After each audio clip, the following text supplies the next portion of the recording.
Министерството за внатрешни работи се уште не почнало да ги истражува агенциите за обезбедување. Министерот за внатрешни работи Оливер Спасовски на брифинг со новинарите најави дека ќе се истражуваат сите агенции за обезбедување, откако во јавноста се појавија лиферувања дека токму ваквите агенции се користат како параван за рекетарство. Од МВР денеска не добивме одговор кога ќе почнат да се чешлаат агенциите за обезбедување.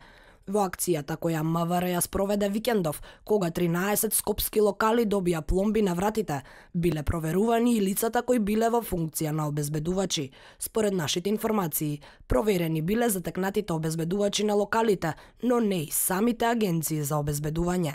24 локали и ноќни клубови доцна во саботата беа цел на полициска проверка, посомнежите дека во голем број угостителски објекти не се почитуваат законските прописи за работното време, точење алкохол на малолетници, неиздавање на фискални сметки и друго.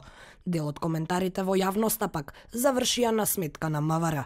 Оттаму демантираа дека станува збор за пресметка со неистомисленици и велат дека се работи за класично непочитување на законите.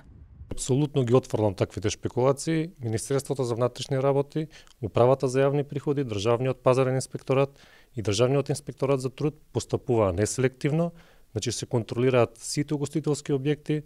Шпекулациите за поврзаноста на агенциите за обезбедување со рекетарството повторно стана актуелни по убиството на младиот фудбалер Мартин Јанушев, кога во јавноста се спомена и името на новоформираната агенција Омерта. Во изминативе години, лидер на пазарот на приватно обезбедување беше агенцијата СГС, која се поврзува со поранишниот директор на УБК Сашо Мијалков.